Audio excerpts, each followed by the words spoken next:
And then the other thing that I want to point out is when you're watching the legacy media news, you need to realize that they've been doing propaganda for centuries. And Obama was the one that opened it up for the military and government to use propaganda on its citizens. So there is such a thing as called street theater and paid actors, and they pay these people to go out and do these protests. So let's go ahead and start waking the fuck up so we can help get our country back. Welcome to the Unveiling Shadows podcast. I'm your host, Kimberly Mosby. Join me as I dive into powerful stories of resilience and strength. In each episode, I sit down with guests who have faced similar journeys of coercive control, financial manipulation, and personal invasion. Together, we uncover the shadows, share our experiences, and inspire others to reclaim their lives. Tune in, listen, and be a part of the community that stands tall against the forces that seek to control us. Hello, and welcome to Unveiling Shadows podcast. I'm your host, Kimberly Mosby, and today I am going to go over a video from Dr. Katherine Horton, because when I first found out I was a targeted individual, I went to her stop007.org and filled out a victim's affidavit, had it notarized, and sent it over to her company. But then I felt like something had happened to her. And so I didn't see her for a while until about 4 days ago. I came across this video that she put up on YouTube. So I would like to share my screen. Okay, hello and welcome everybody. I think this is being broadcast to YouTube by now. I don't want to sit around for 20 seconds like last time, but please let me just check if that's truly the case. Just give me a couple of, I don't have a multimedia manager, so I have to do absolutely everything myself. So let me just wait for YouTube to load this properly.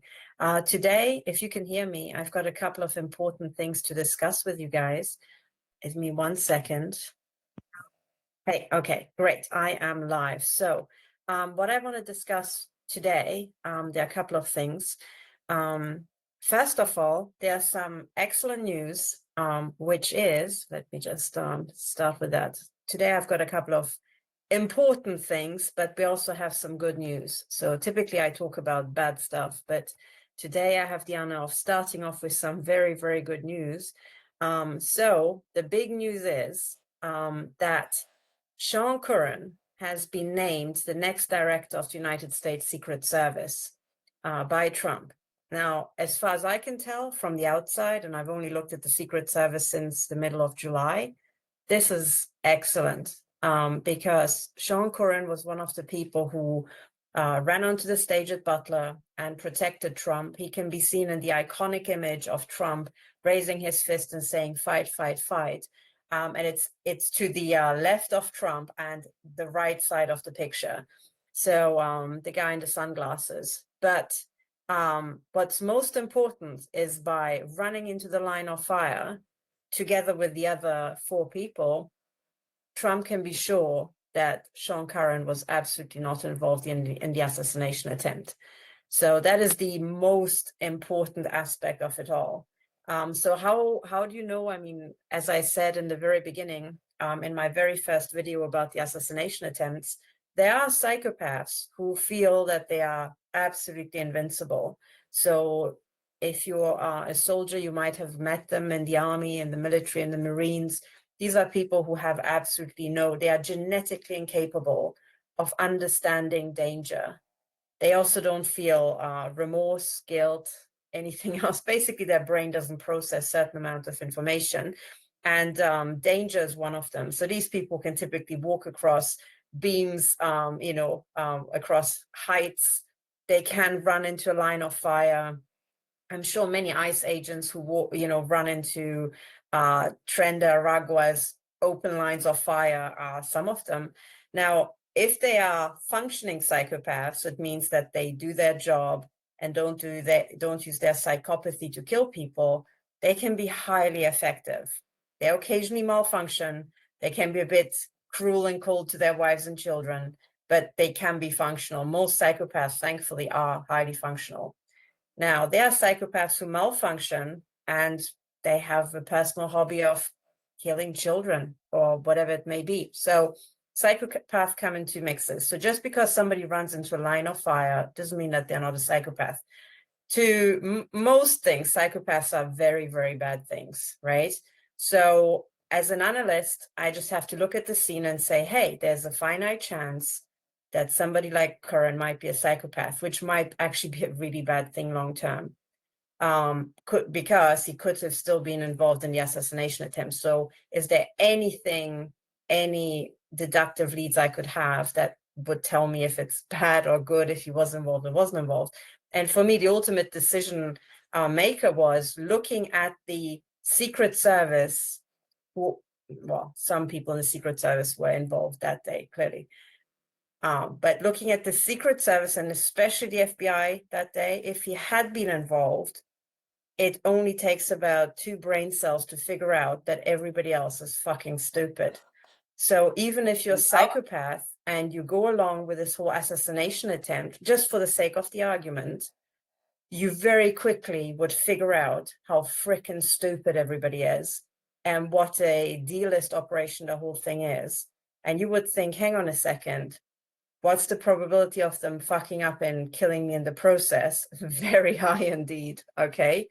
Number 2, what's the probability of these dingbats not really valuing my contribution and taking me out just to silence me? Very high indeed. So with 2 very high probabilities combined, I don't think even a psychopath would run into the line of fire from where he was.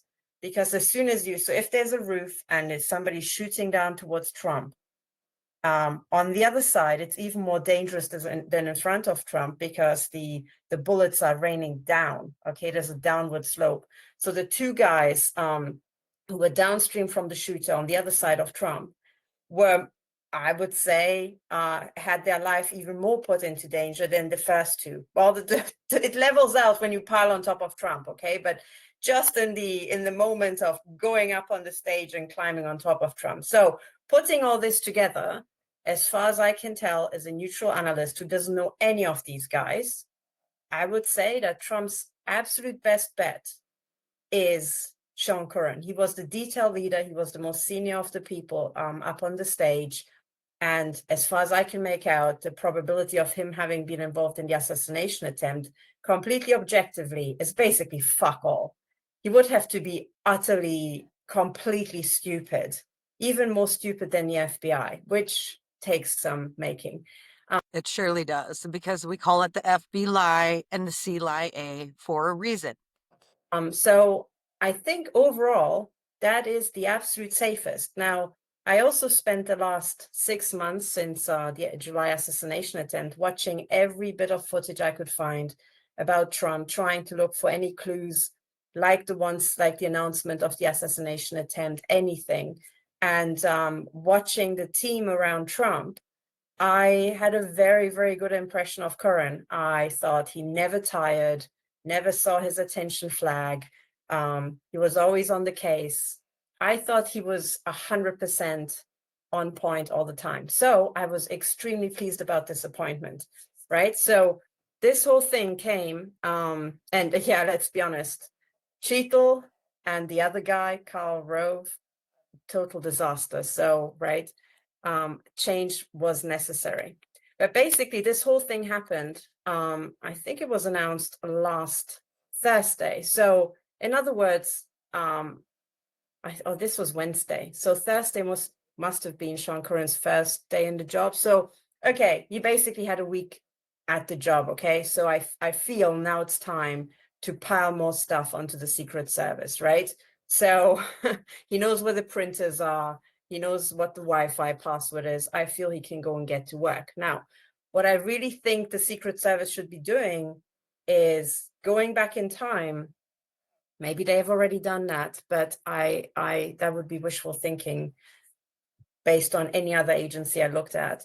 They need to go back to the first assassination attempt, how it came about, the announcement, and uncover the network. And I also want to say another thing that's, I think, very important. I have heard discussions in Congress about people trying to take the investigative division out of the Secret Service and just have it as a pure protective mission. right? I mean, how can you protect anybody if you don't really know what the fuck's going on and you're relying on an external agency? That's Correct, because the right hand doesn't know what the left hand's doing. And if you get it too convoluted, then nobody knows what's going on. And then there is no accountability, period. Like these people aren't being held accountable because it's so convoluted. It's like a piece of shit. question number one. I think that's a bad idea. Already, as a standalone thing, I think it's an extremely bad idea. There's a reason why the Secret Service had or has still an investigative division, but I also heard that that mission has been subverted to the nth degree, because right now the Secret Service's investigative division is want of investigating financial crimes for the banks. It sounds like it has been turned into a free service for the banking crime cartel to babysit and nanny their little problems and anything else related to financial crime. And it went away from the protective division. Now, this might be related to the fact that there are nasty rumors that previous presidents were involved in what evil tongues call money laundering, perhaps money laundering of foreign aid budgets that would be laundered through a foreign country. Some people say countries that start with the letter U and then come back to them. So if you run that sort of operation, you would literally want to make sure that all your middlemen don't step out of line and don't steal the shit that's meant to come back to you.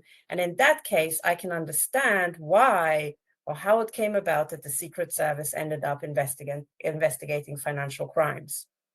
So something like that could have happened, but now under President Trump, this whole thing needs to be roped back. And I think the investigative division needs to be realigned to what they are actually meant to be doing, okay, which is investigate anything that might put President Trump's life in danger. Now, one of the other things that I heard, and I might even have a link up, is that I think I had it on my screen just the other day. Oh, yes, here it is. Here it is. So the Secret Service, this must be the investigative division. So when they are not investigating financial crimes for the banking crime cartel or, you know, allegedly dodgy shenanigans of presidents in the financial realm, you know, historically, apparently they go after elementary school kids. So there has been quite a bit of hoo-ha just the past week, the past couple of days about the following. So Trump is in the process, for all those in Europe, Trump is currently in the process of deporting illegal immigrants, especially predominantly violent criminals, because they are the ones that the law enforcement agencies know about, right? People with prior convictions and so on and so on. So it has been, as far as the Republicans are concerned, a total success because they really deported some awful criminals who've just been let free in sanctuary cities. Yeah. So basically, they sent all of their criminals to the United States. And I hope that you people get that and that you're not being stupid about this. And by the way, for those in Europe who don't know what sanctuary cities are, it means that if you're an illegal immigrant and you commit any crime in a sanctuary city, you're basically set free. You're like, hey, you raped that woman and you murdered her just for fun, but hey, probably you had a very difficult childhood in Ecuador or so, or you know, Guatemala or wherever, right? We're gonna just let you free. Hey, everybody deserves a second chance. And I want to say something here too, because of all of the protesting that's going on about the illegal aliens being sent home. They are not just Hispanic people, criminals that they let in as illegal aliens into the United States. So first of all, let's get you know, the card off the plate. Are there some from Mexico? Yeah, absolutely. But they were brought in from different countries like Haiti, Guatemala, as she stated. And then the other thing that I want to point out is when you're watching the legacy media news, you need to realize that they've been doing propaganda for centuries. And Obama was the one that opened it up for the military and government to use propaganda on its citizens. So there is such a thing as called street theater, and paid actors, and they pay these people to go out and do these protests. So let's go ahead and start waking the fuck up so we can help get our country back. Sort of thing. So anyway, it's been really awful. And unless you know how the cartel is operating, it's hard to understand. But once you know that they are originally a sex and death cult, basically rape and murder for them go together all the time. So basically, as soon as I see a trail of rape and murder, it pretty much leads me straight to that big cartel that runs the intelligence agencies. Anyway, that's just a footnote. But what happened last week, and I think I would like to share this to show you what the investigative division does these days, there has been a bit of an uproar because it was alleged wrongfully by an elementary school that they were contacted by ICE agents, right? And this school happens to be predominantly Hispanic. So I think 80 or 90% Hispanic students. So the school claimed that ICE agents went to the school and they put the whole school on lockdown and were like, no, we're not talking to you, because they claimed to fear that some students might get deported and be separated from their families, right? That much from the European point of view. We're much more humanitarian in Europe, I feel. That much is fair enough. But there was a little problem. It wasn't ICE agents, so border control agents. It was actually the Secret Service. And when you listen to these videos about the Secret Service going to the Hamline Elementary School in Chicago, it was, listen to this, to follow up on threats against President Trump made by one of the elementary school students following the TikTok ban. And the kid was 13 years old. I'll put the video in my bio if you want to listen to the part about them wasting taxpayers' monies to go after a 13-year-old kid that may have threatened Trump, or it could have been a dummy account. Of understanding between the Secret Service and the FBI. And it basically says that the Secret Service will not investigate any assassination attempts against their protectee, right? That will be a job for the FBI. Now, how did that come about? The argument was that if there's an actual, executed assassination or assassination attempt against the president, the Secret Service probably fucked up and they would just cover up their own fuck ups, and therefore they shouldn't investigate it themselves, right? It sounds all great in the ideal world where all these agencies do what it says on the tin, but that's not the case now. So in a world where the laws of system physics don't apply and there's no such thing as deep capture, it sounds great. On paper, this sounds great. But in a world where all systems are captured, and the bigger the system, the more likely the capture, which of the two systems is bigger, the Secret Service or the FBI?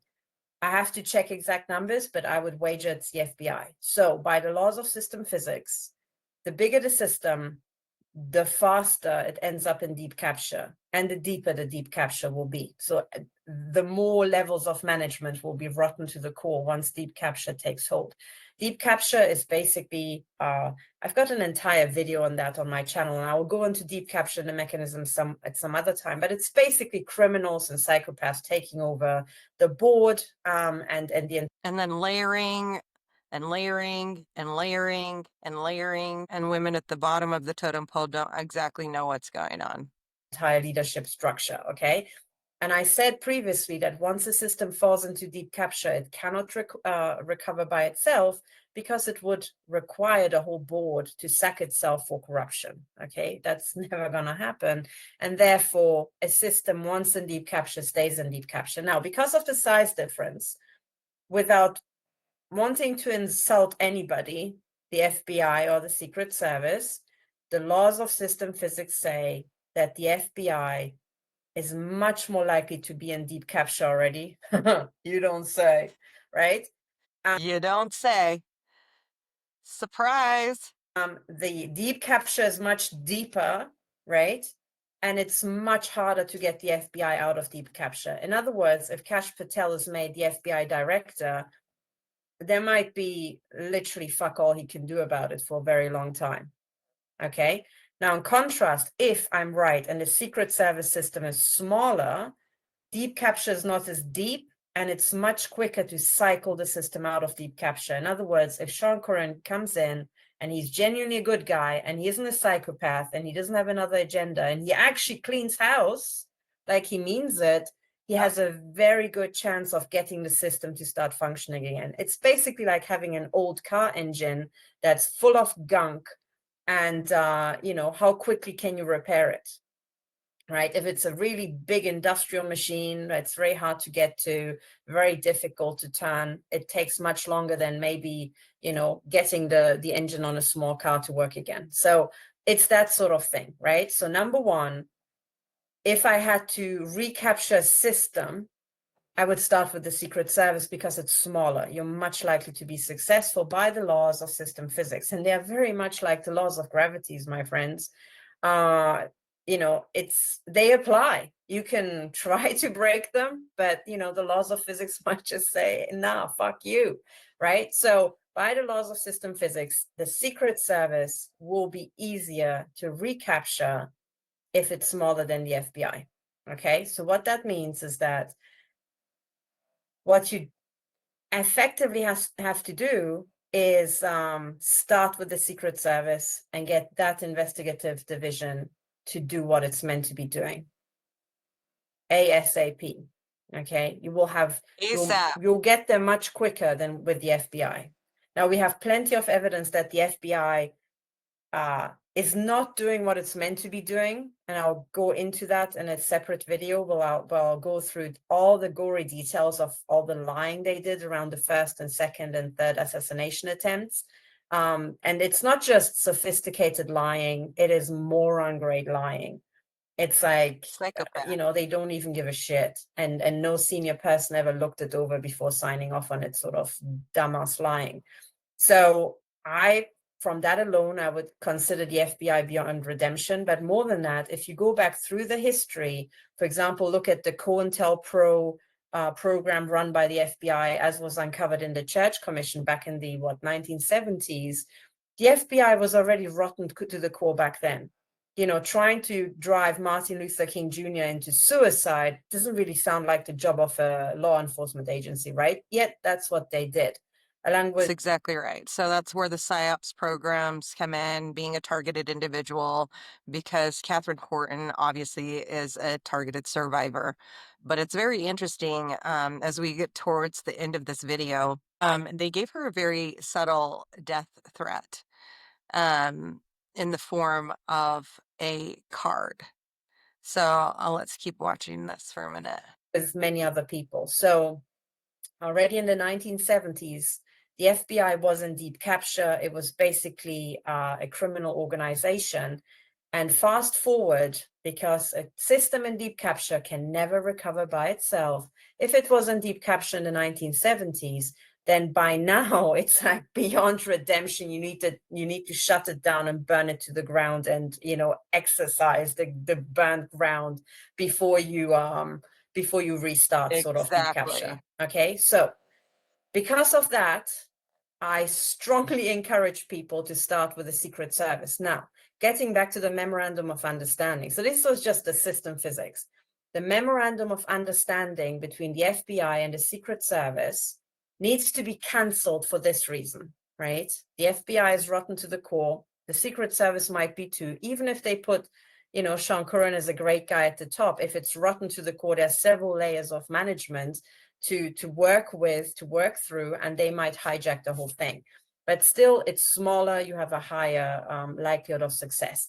Second reason is that this time round, it very much looks like the FBI orchestrated the assassination attempts, FBI/CIA. If Bill were sitting next to me here instead of already sleeping right next door, it's like 1:30 a.m. in the morning, he would tell me, yeah, but don't forget the CIA and NSA, they're always involved. But my convention is that if it's domestic, I'll just call it FBI, because they will always be at the table. They have the local knowledge. And if it's abroad, I'll call it CIA. And NSA is always involved, right? Okay, so it was the FBI. right? Now, when the FBI tried to kill Trump, and you leave the assassination attempts investigation to the FBI, what do you think's going to happen? What's going to happen is exactly the bullshit we've seen. We will get more on grade lying. Like a bunch of dumbass criminals will try to cover up, what they did badly. And that's exactly what we got. Yes, All exactly. right. So bottom line is it's absolutely crucial. Memorandum of understanding needs to be cancelled. Number two, Sean Curran needs to be aware that he has to actively recapture an organization and deep capture. And there is a certain system process to go about doing that. Okay. So, hey. Right. And number three is that the assassination attempts have to be investigated by the Secret Service ASAP. Right. So going forward, I'm going to make these broadcasts as if anybody's listening, small chance of that. But that's Hopefully, basically what needs to be done. hopefully we'll get her numbers up because she's very intelligent. She knows what the fuck is going on. So people can try something else, but the laws of physics, system physics might just break your plans, right? So there we are. Okay, so now let's get back to it because that's the first thing I wanted to say. Also, by the way, I wanted to show you guys, for those of you who don't remember who Sean Curran is, in this video, remember the Ace of Spades video, right? I'm going to get back to that where I said the assassination attempt on President Trump was announced by this happy little police officer here, this grinning guy, because he had a big Ace of Spades on his uniform, right? He sure The does. guy who locked onto him instantly was this guy over here, the Secret Service agent. And that, ladies and gentlemen, is Sean Curran. So very good performance by him and by his colleague here on the day, as far as I could tell in this 2-minute little clip. But yeah, he is now the Secret Service director, and excellent choice as far as I can make out. Alrighty, now let's get back because last time I want to dial back a bit. So going back to the first assassination attempts. Hang on. Well, actually, it's the first and the inauguration. Okay, one of the things that I wanted to remind you of is that I went on about this odd little video that was posted on the Il Donaldo Trumpo Rumble channel. And it was a very, very odd little video because it showed a horseback rider in Lower Manhattan. Okay, so let me share a screen to remind you all. And to most people, I hope you can see this.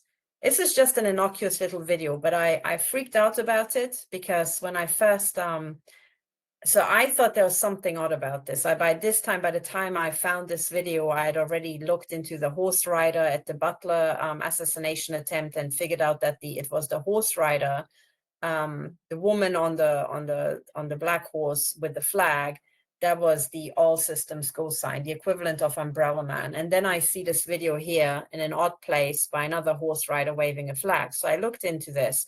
And as I said in my last video, it turns out that this exact location, so you can recognize this building here, but I want to draw your attention to this red tarmac here and how the horse is almost exactly on this point at the T, right? So right here, before the zebra crossing and at the end of this little red tarmac thing. So if we go to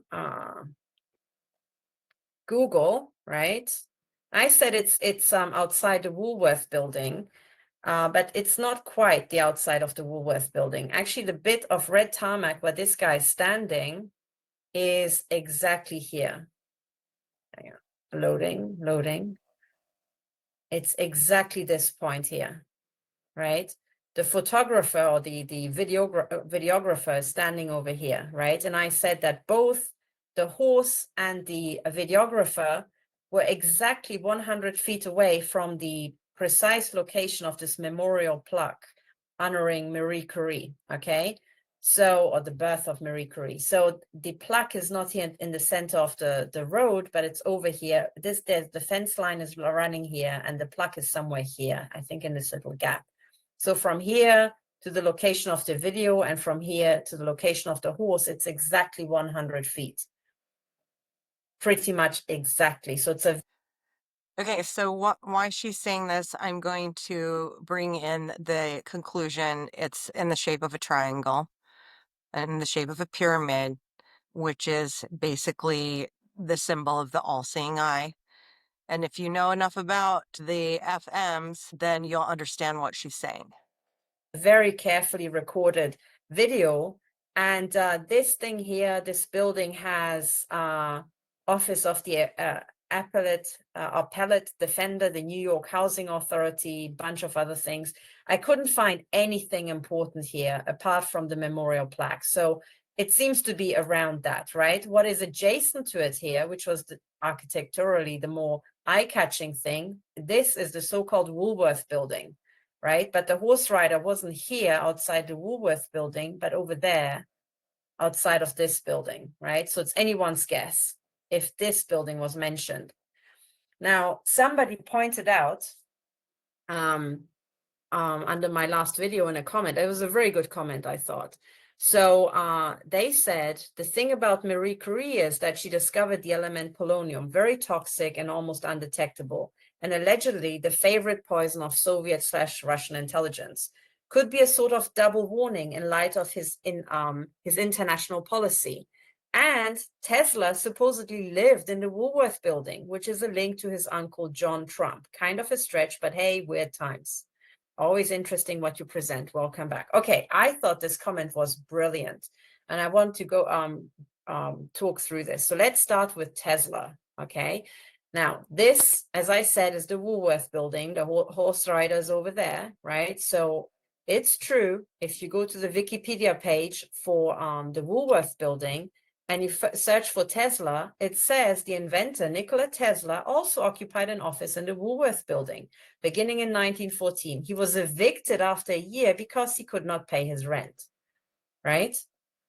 Now, why is Nikola Tesla important? Because I actually thought this was really cute. I had no idea. I was reading up about the Woolworth building, and I either forgot this reference, thought it wasn't relevant, or I can't remember.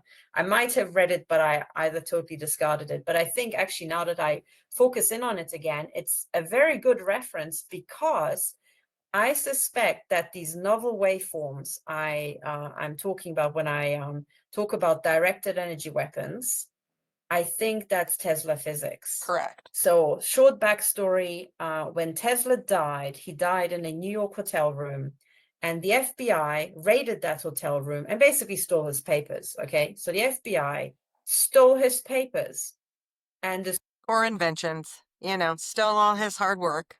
story goes that those Tesla papers were given to John Trump, President Donald Trump's uncle, to analyze. Why was it John Trump? Because as President Donald Trump rightfully says, his uncle was a bit of a genius. So they said to him, hey, if anybody understands this, it's going to be you. So you read this and tell us what's going on. Now, if I'm right, and these directed energy weapons are basically using Tesla's electromagnetic waveforms, novel waveforms that maybe have that longitudinal impact that I've observed. Could be particle showers, much more easy explanation, but somehow what I was hit with didn't have secondary electron showers. I couldn't see anything on my Geiger counter, or sometimes I could, sometimes I couldn't. It was very, very, very hard. But for a civilian to do precise measurements is difficult because, hey, I could only measure when I was being shot in the head. And actually the beam size of these things, that whatever they are, pulsed energy projectiles, they can be quite narrow. So you have to stick a Geiger counter right into that pulsed shot that you don't know when it's going to come and from what direction to be able to really do safe measurements. It's very, very difficult. I did some measurements like that, and I'm going to talk about those later on, when I was gunned systematically from an apartment across a little valley in my Zurich home. Yeah. Okay. So we say in the TI community that well, some people at Targeted Justice say they aren't your neighbors, but they sure as fuck are. My perps were my neighbors, and then I had to sell my condo or I would have ended up dead. And Brooke Jeffries also is aware that it was her neighbors tormenting her. And they will hire these people and pay them with gift cards or give them rent for free to torture us. And so those are also part of the psychopaths that are willingly participating in this deep state contrarian agenda. And the shots were always coming from that apartment, so I could kind of hone in on the rough area. And in those experiments, I didn't think it was a particle beam, because I also would expect that most of the energy would have been deposited in the brick wall of that building, as opposed to shooting me in the frickin' face, right? So, but anyway, it depends on the energy. It depends on many things. And the energy deposition of particle beams is governed by the so-called Landau function, right? So you can maybe tweak it and tune it, So I basically don't have the experimental data to comment. And it could very well be that these, what I call pulsed energy projectiles, are particle beams. That would be the trivial explanation. However, because of the many ways I've seen them deployed, I find that hard to believe, because I've seen them go through several materials without doing any damage and then suddenly punching a hole, 2-3 floors down. As happened in Bill's home when we were shot in the basement. We put some whiteboards onto the ground floor, the floor of the ground floor, right? The first floor. And we were sleeping in the basement because my body just couldn't take the gunning in the normal bedroom. So we moved into the basement. We're trying to shield ourselves. And one evening, there was 2 massive, loud impact sounds on the first floor, the ground floor in Europe. And when I went upstairs to check, there were 2 holes shot into the sheet metal of this whiteboard, this metal whiteboard we put down to shield the area below where we were sleeping. There was no holes in the roof, in the attic, floor, in any of the floors or walls anywhere around. So how the hell did they do that? Could they do it with particle beams? Maybe, by tuning the Landau function, but man, it's still impressive. On the other hand, people have suggested that there are novel waveforms. I can totally see that, because for once, the Maxwell's equations are linear, and when you go to particle physics, nothing is linear. So there might be some truth in between. There's always potential for, fancier stuff. So bottom line, I personally suspect that a lot of the directed energy weapons physics is Tesla physics. So any reference to Tesla is hugely important, especially because based on all the dodgy shit that happened with Trump rally goers, with the deli owner Trump was gonna meet, with the Secret Service agents who mysteriously died or had mysterious breakdowns at military bases.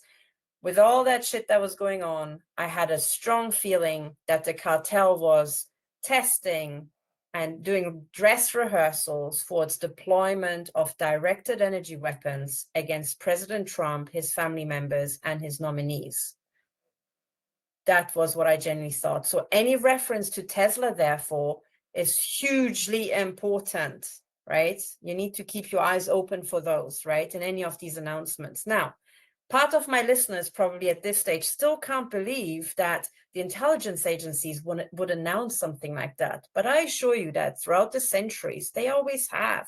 Because beyond just achieving their goals, what's almost even more important is to show to their millions of covert followers, their minions embedded in our societies, just how powerful they are. So in a sense, if something doesn't work, you can always pull back, but you have to keep clocking up street cred with your followers, if you know what I mean. So it's always announced. There's always satanic symbolism or some covert intel symbolism, Masonic symbolism. It's always there in all the shit that was ever really pulled off, right? Not just in the 20th and 21st century, but even going back in time. It's just how they do business. So once you recognize that, you can always look for these symbols because they have to be there. They can't do without.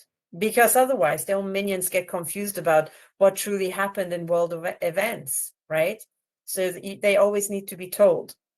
So if we decipher their code, we can read it very much like Bill could read, foreign nations' military communications, right? You need to break the code and you need to understand it. And it's for this reason that I always joke that Bill Binney decrypts the encrypted and I decrypt the unencrypted, right? But the two are certainly as important, and sometimes the dumber version, these stupid symbols, are even more important because the vast majority of the followers of the intelligence agencies, they're bullshit little minions, and the global cartel's followers, they're not very bright. They're not. If you only recruit bright people, you have a very small army. But if you recruit dumb people, oh my gosh, you can take over the world. So that's what they do.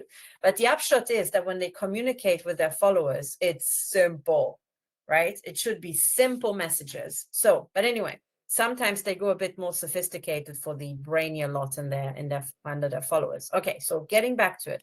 Number one, right? What we have established is that Tesla did indeed live, albeit briefly, but did live in the Woolworth building. And getting back to where it is, this is the Woolworth building and the horse rider was right there.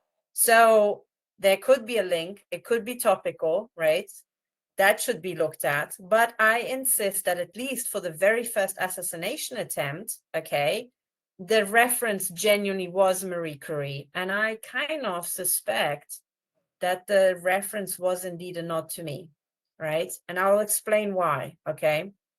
It sounds bullshit to most people, and it sounds almost like the textbook paranoia of, oh, world events happen, and people think, oh, it's related to me. That's not what it is. I have a long history with British intelligence, who runs the show basically, and it's not the first time that I get messages, and I will show you another one, okay?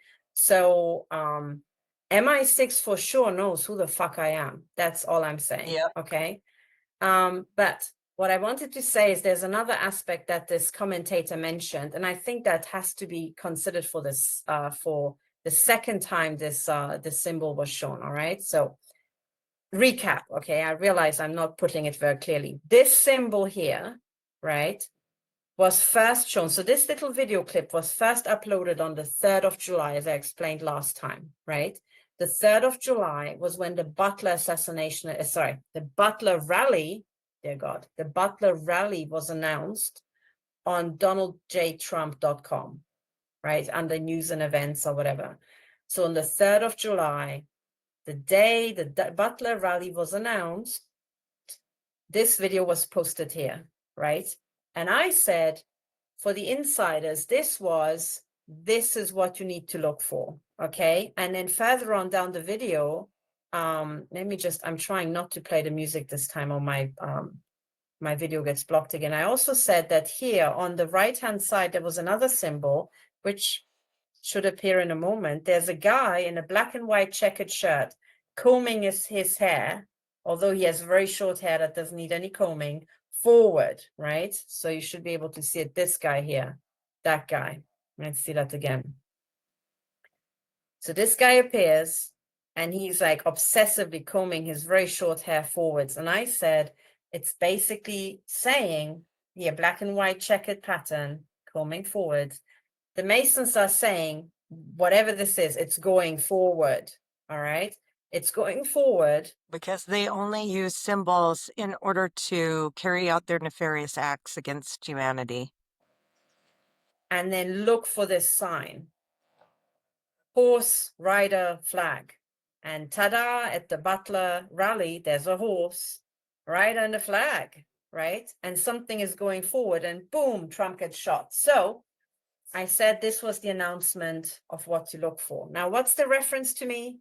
I said last time, I think, as on the very first assassination attempt, if they pull something like that, MI6 knows I'm already in the US. They know I am basically MAGA or ultra MAGA, right? I totally support Donald Trump. I have done during his first presidency. I was massively pissed when the thing happened in 2020 that I'm not allowed to say on YouTube what it was. And I still support President Trump. Now, MI6, who has profiled the shit out of me, knows that very well. And they will also realize that if anybody shoots President Trump, I will be on the case like a hawk. I will analyze the shit out of it forever, right? And I will probably not miss the big stinking horse. So, like a psychopath, Hannibal Lecter style nod to me, like, hey girl, here is one for you. And having the Marie Curie Memorial as a reference to a female physicist is not as far-fetched as it sounds to the Americans. However, the second time that video was posted was exactly, as far as I could tell, within the exact hour, a week before the inauguration of Trump. And that's when I freaked out, because I was like, hang on, there's again the Masons saying something's going forward. The exact same video posted again, but very timed. So it wasn't just like, hey, the Trump team or whoever runs Il Donaldo Trumpo just thought, oh, that's a cute little video, let's just post it again. The timing was super perfectly timed, exactly a week. So the Monday before the inauguration at 12 o'clock. And traditionally, I think the president takes the oath at midday, right? On Monday, the 20th of January. So when that was posted again, I was like, holy shit, something's going forward. Now, the cartel would not be using, again, a reference to me. I don't think they would reference me twice. And I also don't think that the horse was relevant the second time. Okay. So I think only the it's going forward is relevant. But then this is where this comment comes in, right? The second part of this comment, which is why I thought it was absolutely brilliant. Yeah, hang on. Somebody said, okay, but let's remember what Marie Curie did. Okay.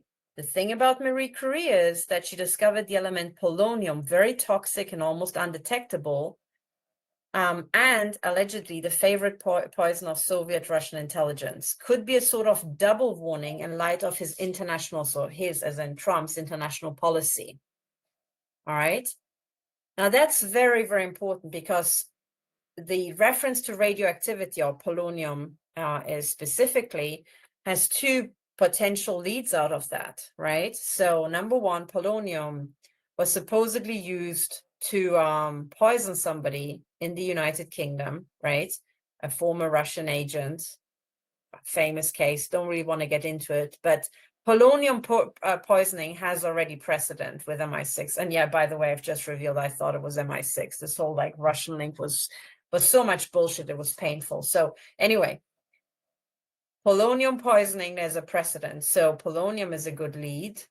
And the second one was the radioactivity reference. And hey, it could be a dirty bomb, right? Now, this is very, very good. I thought the comment was fantastic, because before the inauguration, there were reports that there was a helicopter, or two helicopters actually, flying over the DC area, monitoring for radioactive signatures. Now, the thing is, if you have certain radioactive isotopes, sorry about the frizz. This is like very late and my hair's disintegrating. But so when you have certain radioactive isotopes, they emit gamma rays in a certain of a certain energy. It's almost like a fingerprint of the precise radioactive isotopes. And you can just look for those particular gamma rays. They will go through building walls, etc. And if you capture them, you can say, wow, there's either, there's the fallout products from a dirty bomb. So you can look for a dirty bomb based on this fingerprint. And why can you do it in a helicopter? It's because these gamma rays are so stinking powerful. Wherever the dirty bomb is under you, you will pick up the signal if you're lucky, right? So it's very difficult to shield. You can give your dirty bomb whatever, like a lead lining. These gamma rays can still go through, right? It could be at the center of a building. Gamma rays could still go through. So depending on what exactly you're looking for, not all the gamma rays go through absolutely everything. But, if you carry it somewhere, if you have to transport it and you're not exactly in the basement of a skyscraper, there's a very good chance that it can be picked up, right? Or the traces, because another thing is transporting dirty bombs, you always smear some of the stuff on the casing, on people's fingers without noticing. Not large quantities, not necessarily toxic, but even, a couple of atoms can be enough, if you're lucky. So That's basically what this was. So I thought it was very good because it would tally with this announcement, right? So people looking for radioactive signatures in these two helicopters. And actually, Bill said, I don't remember seeing that ever before, right? So it was something unusual. It was almost like somebody got a tip, right? And it would fit with this announcement and the reference to Marie Curie, right? The second time round, it would fit quite beautifully. Now, in the first assassination attempt at Butler, I could not find anything related to radioactivity. There was talk of a bomb in a car, but the car was miles away. There was no mention of it being radioactive. And also, when I saw the picture of that car bomb, it looked like a freaking fake. And I will show you next time why, to me, it was pretty clear that was a fake by the FBI and the whole thing was bullshit. There was one detail that they gave it away, and I'll talk about it next time. But today, I don't want to get into the FBI's lies because they are endless. It's like a special, separate show. The important thing is, I checked for radioactivity references in Butler, couldn't find it. So I settled for the personal reference. Second time round, personal reference doesn't make any sense. So radioactivity is a very good one. And it just so happens people were looking for radioactive signatures before the inauguration. So very, very good point. However, if I had to make, I mean, of course, once you have even a whiff of a hint of a dirty bomb, you look for radioactive signatures. So that's always a good thing. However, my personal probability distribution towards a dirty bomb in DC is vanishingly small indeed, for the following reason. If you set off any shit, especially if you set it off in a kind of spectacular dirty bomb sort of way, the cleanup operation is a real pain in the ass. Now, the cartel is more than happy to set off nuclear weapons in, I don't know, a place like New York, where, I don't know, they might have, turned several towers into dust. Don't know why I'm saying it. Could have just been the case. But they are unlikely to do it in DC. And the reason for that is because the global cartels, the global cartel that owns the intelligence agencies and that owns the banking crime cartel, they freaking own DC. It's Yeah, so you don't shit in your own backyard. their private property. They own the City of London, the extraterritorial square mile that few know exists at the heart of London. They own the Vatican and they own DC. And they own other extraterritorial shit around the world as well. But these three are special because they are the original three city-states, which is why the flag of DC has basically the colors of the Knights Templar and the 3 stars. Red, white lines, 3 stars. That's the Knight Templars 3 city-state. Okay, there you go. Would they set off shit in their own place? I don't think so. As much as they wouldn't set off a dirty bomb in the City of London or a dirty bomb in the Vatican. Okay, so for this reason, I mean, by all means, check, right? Always have these helicopters, have them fly around also on normal days, right? That's what I would say. But for the inauguration, it seemed unlikely. And I think also going forward, I find it unlikely that they would ever do that. I mean, hey, if they set off a dirty bomb in the Vatican, I might even cheer that on. But, it's very unlikely to happen. But anyway, so that's the thing about the comment. But I thought it was brilliant. And I love it when people start thinking. I give them these little clues and people start thinking on their own, because that's what we all need to do. Yeah, because common sense isn't common. Hopefully, it's getting more common. Do your homework. All right. And just because, I don't know, you are a landscaper or you're in construction or you're a stay-at-home mom or something, never think, oh, but I don't know anything about it. What can I contribute? Well, if you've got a couple of brain cells here, probably quite a lot, and probably a fuckload more than the FBI. So we kind of want to hear from you. Okay. So do your own thinking. The responsibility of we the people running this republic is that we the people need to do the thinking. Yes. Okay, now thinking gets me on to the next thing, because I wanted to make another point, and this is, again, we're getting back to serious stuff. So thankfully nothing happened during the inauguration. I was really glad when they moved the whole thing inside, for 2 reasons. Safety-wise, so much better, right? Keep it inside. Second reason to keep it inside, if you're not outside, right? Outside, I have one journalist who just went down this little pathway where the president would have gone to the inauguration, right, on this little balcony. When you walk down that path and when you take the oath, you're staring out on the fucking Washington Monument. It's a ginormous Masonic cock. Basically, it is, Yep. this is the shaft we rammed up the Americans' backside. Do you want to see that? You know, it's like the president's always reminded, this is the size of the shaft that's up yours, right? Not nice, not pleasant. So just keep it inside. I mean, the rotunda, the big boob, it also has Masonic symbolism, but still inside it's beautiful. It has all the historic references, which is so much better than the Washington Monument. So anyway, that was great. But also from the security standpoint, it was fantastic. Now, let's get on to the things that the Secret Service should be doing going forward. So as I said, the FBI, forget it. The FBI is not going to investigate shit anytime soon. Maybe Kash Patel is a miracle worker, but let's not hold our breath because people are in acute danger right now. Trump. Yes, they are. And I know this about the FBI because I called them twice, once locally and once federally, and then went down to see the FBI agent off of Amelia Earhart Drive. And do you know what he said to me after I sat outside and waited? And people can't believe that I did that because I must have some balls or something. I'm definitely not a pussy. The guy looked at me, the agent said, "Do you want to know what I would do if I was a target and they were contaminating my water?" And I looked at him and said, "What?" And he said, "I'd hire a PI and take my water to ARUP, which you can't do any forensic testing as a normal citizen."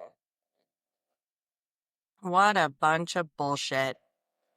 But many other people, his family members, his nominees, the nominees' family members, right? So let's get on to actual work. And I want to dial the whole thing back again to where we all started. It's always good to go back to the beginning, right? So the beginning of this whole thing, right? Let me bring it up. Where's it? Yeah. The very beginning of the last assassination attempt, right, was the announcement of it. So let me just take you back here. So I said the assassination attempt was announced on the 10th of April, 2024, exactly 3 months and 3 days before the assassination attempt in Butler, using the Ace of Spades, also known as the death card, by this police officer here. When he snuggled up to Trump without Trump even noticing, he's taking pictures and talking to these guys over here. This guy snuggles up, takes a selfie, he's smiling into the camera. And that's kind of an evidence picture that the cartel, I think, intended to go down in history. So the people in these Masonic lodges, the 30 plus degree Masons, would be shown this image as, and hey, this is our power. We announced it, we killed the guy, right? Toe the line. That sort of stuff. So this is not for us. This is strictly for the insiders and strictly top level management level, C-suite executives of the Crown Corporation, right? Crown Suite executives, right? So I explained all this in the last video. And now what's the relevance of this? Okay, so the relevance of this is that, as I said, President Trump was marked with the Ace of Spades, right? And I pointed you to the most wanted Iraqi playing cards, right, which were issued in the 2003 invasion of Iraq by the Defense Intelligence Agency, okay? And in this deck of cards, right, which was 52 most wanted, every single person was a card. Saddam Hussein was the Ace of Spades, all right? Now, but what about the others, okay? And this is something that I forgot to mention at the end of the last video. I wanted to get into this, but it was bloody long enough as it was. The thing I told you, right, is that after 7 days, after, roughly speaking, 7 days after finding, it's actually exactly 7 days after finding smoking gun evidence that the FBI was involved, because Trump's assassination attempt was on the 13th of July. And I spent the time from 6:30 till 7 p.m. till 7 a.m. investigating everything I could find. And by about 6:30, 7 a.m., I found these two people ducking in the crowd, which is just direct proof that people had foreknowledge.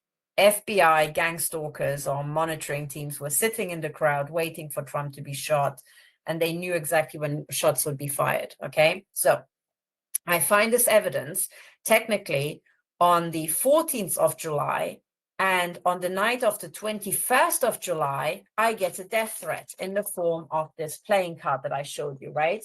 The Four of Hearts. Now, what I said last time is when I found this, and it's like the back of it is just a standard playing card. I couldn't read anything into the back that much.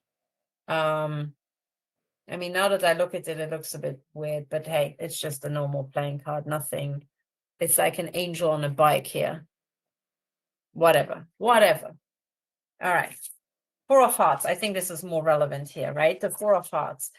So I said that when I first got this, I thought, I know this is the Illuminati card game, and I thought the meaning is, so four, the fourth letter of the alphabet, A, B, C, D, D, the letter D means death, either of a loved one or death by heart attack. That was the announcement. However, so I made a police report the next day on Monday morning, and I said, Chief, I got a death threat, and I have to explain why I freak out about finding a playing card, right, in the middle of the night on the footpath where I walk the dogs, right, where there was no playing card before. So it was clearly put into my path. And I had to explain everything about the Illuminati card game, and I kind of saw that he was like, okay, right. Because they'll basically think that you're crazy or tell you you're crazy, but they're part of it, or they're just too dumb to know anything, which is why they're police officers, because they'll go along, they'll get paid, they'll get a little bonus here and there and have some favors made. Right, fine. But then later on at the start of September, when I found this Ace of Spades with Trump, it was Bill who said, hang on, it reminds me of number one, Vietnam, where they used to put the Ace of Spades on the corpses of the people they killed, but also this deck of Iraqi Most Wanted, the DIA's Most Wanted card. Now, that's a very important reference, because one of the things I forgot to tell you last time is, what does the Four of Hearts stand for in the Iraqi deck of cards, right? The US intelligence version of the Illuminati card game. All right, so let's check this out. Let's look for the Four of Hearts here, right? And the Four of Hearts, let's just go down to the full listing here. So we have here the Ace of Spades is Saddam Hussein, the president. Okay, that was Trump. So President Trump this time. And the Four of Hearts is here. That was the Minister of Higher Education and Scientific Research. In other words, that's exactly me. I stand for higher education and scientific research. In fact, that's the only thing I ever stood for my entire life. Even when I'm investigating the Targeted Individuals program or trying to get evidence of covert implanting or directed energy weapon attacks, I do scientific research. That's all I've ever done my whole life. So in the Illuminati card game, apparently I'm marked for death, like the Minister for Higher Education and Human Research. Scientific research. Okay, so you get the point. You can finish watching the rest, but keep doing your research, drawing the conclusions, which you know are there. Open your eyes and get to the truth, because it's going to take a whole lot of teeth to take down this beast. And as always, stay strong. You've got this. Thank you for listening to the Unveiling Shadows podcast. I hope today's episode has shed light on the experiences that too often remain hidden. If you or someone you know has a story to share, please reach out to me. Remember, You're not alone, and your voice matters. Follow me on social media and subscribe to the podcast for more inspiring stories. Until next time, stay strong and keep unveiling the shadows.